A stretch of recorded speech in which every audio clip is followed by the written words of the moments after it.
what if the secret to happiness is not to pursue it, but to renounce it? This is the Stoic path, a philosophy built on profound paradoxes. To find joy, give up desire. By accepting hardship, gain resilience.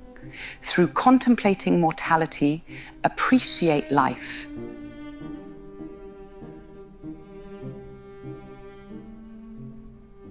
Our distracted, overcommitted lifestyles leave little room for reflection, mindfulness, or appreciating the simple, quiet things. We are bombarded by advertisements telling us the pursuit of happiness, fulfillment, and material pleasures are all that matter. Social media floods us with curated highlight reels that can make our own lives feel dull and lacking by comparison. News headlines are designed to evoke anxiety and outrage. Constant digital stimulation and on-demand entertainment have weakened our ability to be fully present or experience moments of inner quiet. What if I told you there exists a path to alleviate all this needless suffering? A simple practice conceived thousands of years ago that is as useful now as it ever was.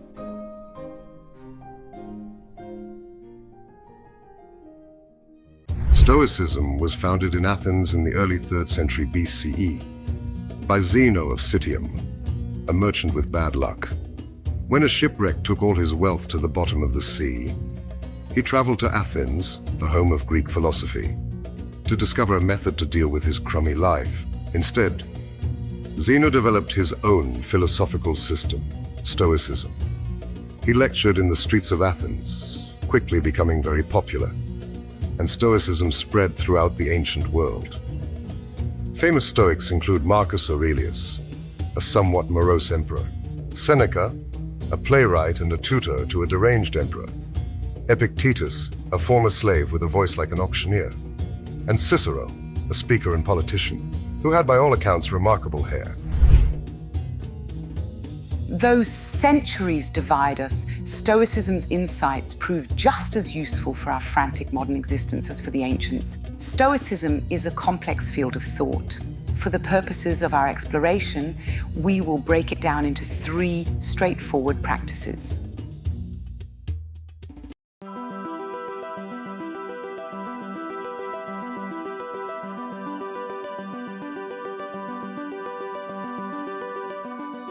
Imagine you are standing on a city street watching a parade go by. The noise, the flashing colors, the jostling crowd, it can be a bit overwhelming, disjointed, confusing. Now imagine you are a window cleaner on the side of a building looking down at the same parade. The music is no longer blaring, it's a distant hum. The crowd flows like a stream. You recognize landmarks and can discern the route. You see patterns and symmetry. You see order, not chaos. This is what a change of perspective can do.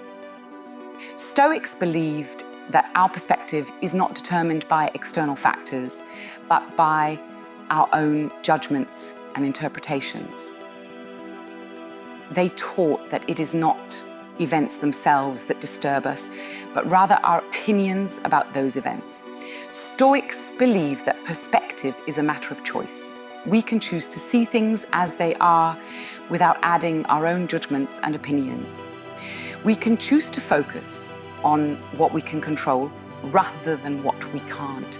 We can choose to see challenges as opportunities for growth rather than obstacles to happiness. We can choose to see ourselves as part of a larger whole rather than isolated individuals, though they would have put it differently.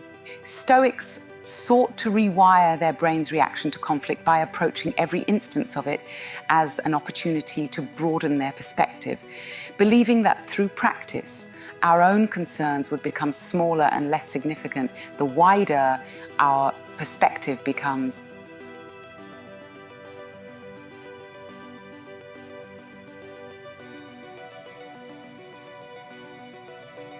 Stoics practice visualization to prepare themselves for every possible scenario. Memento mori, an exercise where they contemplated various ways of dying, led some to characterize them as a bit of a drag to be around.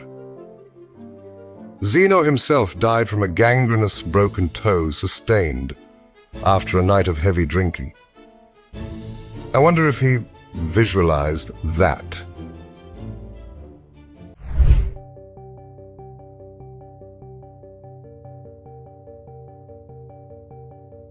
Suppose you are listening to a curated stream of music. The stream consists of all your favorite songs, painstakingly chosen to give you the most personal experience possible. It should be a flawless experience, but it isn't. Slowly, it becomes repetitive and dull, and you jump around the playlist neurotically looking for something, anything. Are you dissatisfied because you've run out of good music, or because you thought you could manage your happiness and control it? Suppose you are faced with distressing news. You've lost your job. You're angry and saddened. You rage at the world and capitalism and your high school guidance counselor. Are you angry that you lost your job, or are you angry that you lost a measure of control? Stoics believed that while it is pointless to try to control the external world, we do possess the ability to control our inner realm. They taught that true freedom lies in exercising control over our own minds and the way we perceive and interpret the world around us. They understood that clinging to a desire for control over external events only leads to frustration and suffering. Stoics divided everything into two categories: things that are in our control and things that are not. Things that are in our control are our opinions, pursuits, desires, aversions, and, in a word, whatever are our own actions. Things that are not in our control are other people's opinions, the past and the future, natural disasters. In a word, whatever are not our own actions. Their crucial point was that people should adopt a totally different attitude to things, depending on whether they are in our control or not. We should control the controllables and let go of everything else. By letting go of everything else, we reduce stress and suffering. We can accept the reality of what happens to us without adding our own judgments and opinions. We can cope with difficulties and hardships without being overwhelmed by them. The infinite impossibility of controlling fate makes for rather poor odds, and nobody likes control freaks. They'd be far better off having a quiet lie down with a nice cup of tea. Sometimes you just have to give it up to Jesus, as they say.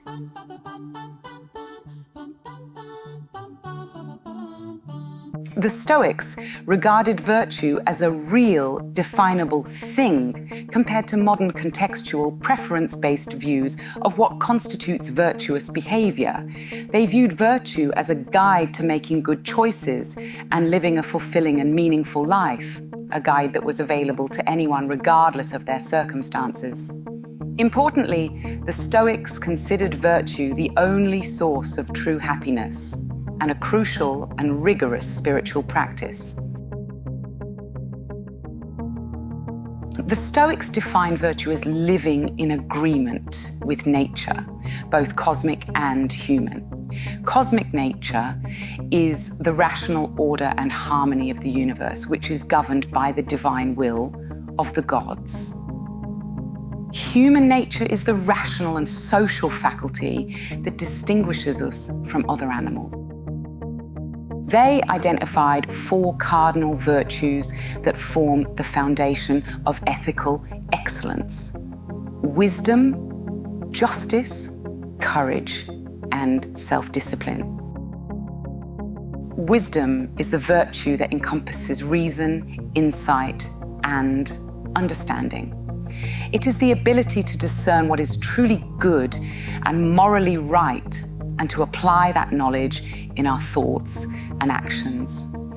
Justice refers to the fairness and integrity in our interactions with others.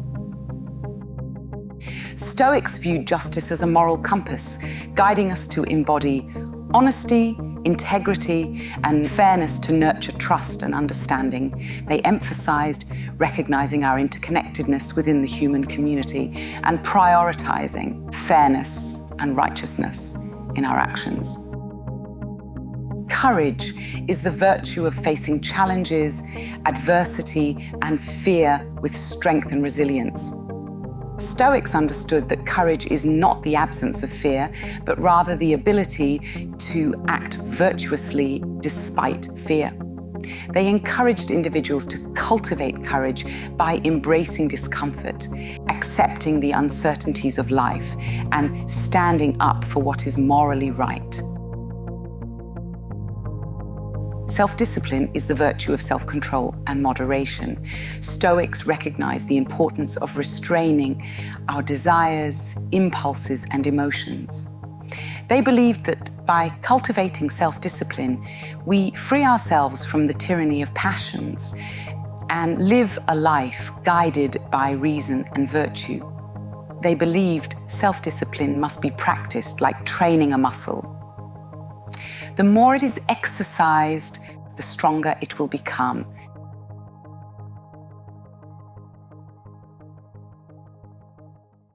As Christianity rose, Stoicism slowly faded, its lectures replaced with sermons and parables. But in recent times, Stoicism has experienced a revival among modern people, disillusioned with the facade of endless desires championed by a vapid and materialistic expert class. Practicing Stoicism in the present day is ridiculously simple but also extraordinarily difficult, but then again, Stoics live for that kind of thing. When confronted with so much external noise and chaos telling us the secret to happiness can be found through relentless striving and accumulation, Stoicism offers a simpler path rooted in perspective, control, and virtue. By shifting our view to see life's struggles as opportunities rather than threats, we can develop inner calm amid life's storms. Letting go of the futile desire for control over external events frees us to focus on cultivating wisdom, justice, courage, and discipline, the qualities that truly matter. Stoicism presents a sober approach to life that has endured centuries because its remedies for suffering are as relevant now as when first conceived. By examining not what we think will make us happy, but what really lies within our power and fulfills our role as ethical beings, it offers a pathway to equanimity amid life's unpredictability. Ultimately, the secret to happiness may lie not in chasing happiness itself, but in cultivating strength of character through virtue, the ancient yet timely message at the core of Stoicism.